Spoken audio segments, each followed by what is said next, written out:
Thank you, Ophir, and good evening, everyone. I think today is the 170th day of the hostage crisis. I could have the wrong number, Ophir, but that's 59, yeah. 170 days of the most terrible pain and fear. As Ophir just introduced me, I am the chair of the Association of Reformed Zionists of America, ARZA. I represent the largest, most diverse movement of Jews in North America. And yes, we are Zionists. And like all of you, we love Israel. We believe the Jewish people have the right to self-determination. We stand in solidarity with our Israeli brothers, sisters, friends, as they fight a terrible, evil force in Hamas. And we want an Israel that is democratic, pluralistic, secure for all Jews and for all of its inhabitants. That Israel is a light unto the nations.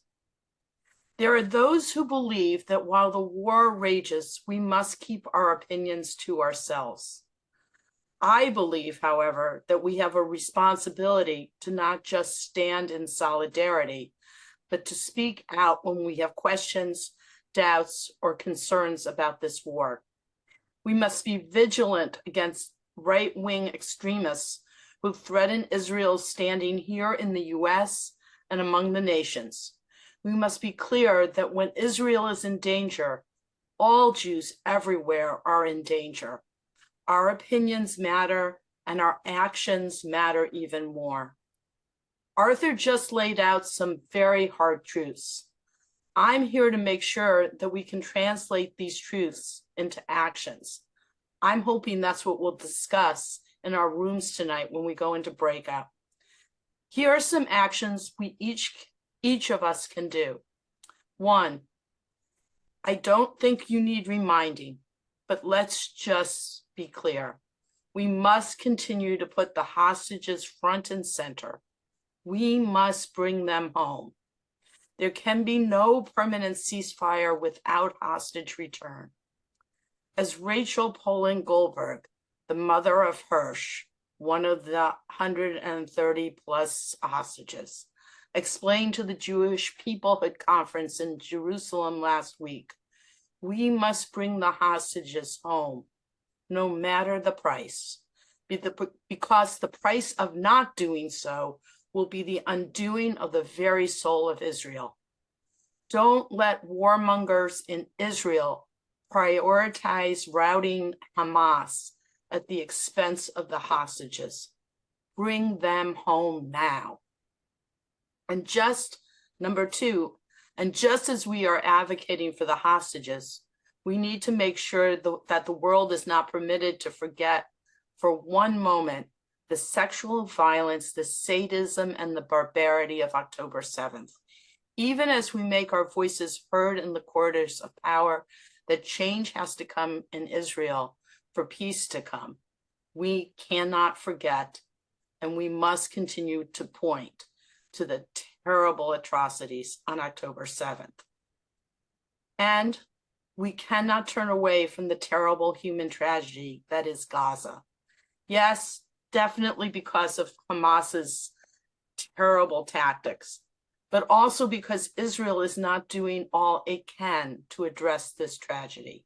We must call for humanitarian aid, and we must do that now. We stood together, Jewish Americans and Israelis, for the 10 months before this Hamas war, decrying the judicial reforms and the extremists in this government.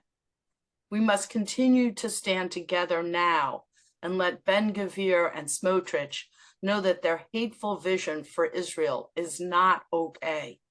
Their calls for the displacement of innocent Palestinians, their callous disregard of the mounting humanitarian crisis, and their belief that Israel should reoccupy Gaza. These are heinous policies that will change the core fabric of Israel and all that it stands for. These are policies, if enacted, that would forever change Israel's standing here in the US and throughout the world. We must continue to make clear to the government of Israel that they are perilously close to losing bipartisan support in the U.S. Congress. Senate Leader Chuck Schumer's speech 2 weeks ago was extraordinary. Whether you agree, as many do, that he overstepped, or you are fully in support of his comments, as I am, it was a courageous act of someone who loves Israel, believes that Hamas is a terrorist organization, and is desperately worried that the Netanyahu government is taking U.S. support for granted, or worse, believes it doesn't need it. Please take a moment, write to President Biden and Senate Leader Schumer and thank them. You cannot underestimate the power of that thanks. Fifth, as to Senator Schumer's call for new elections, I believe that only Israelis can decide when it is time for a change of government and a change of leadership. I respect Israel's democratic processes to make such decisions. Many of you, though, are the Israelis who can and should decide when it is time for a change of government and a change of leadership. Keep raising your voices at rallies, signing petitions, and making your voices heard in Israel. And when elections do come, and hopefully they will sooner than later, go to Israel and vote. Remember that it was just a few thousand votes that elected the current regime. Since October 7th, our community has been challenged in unprecedented ways.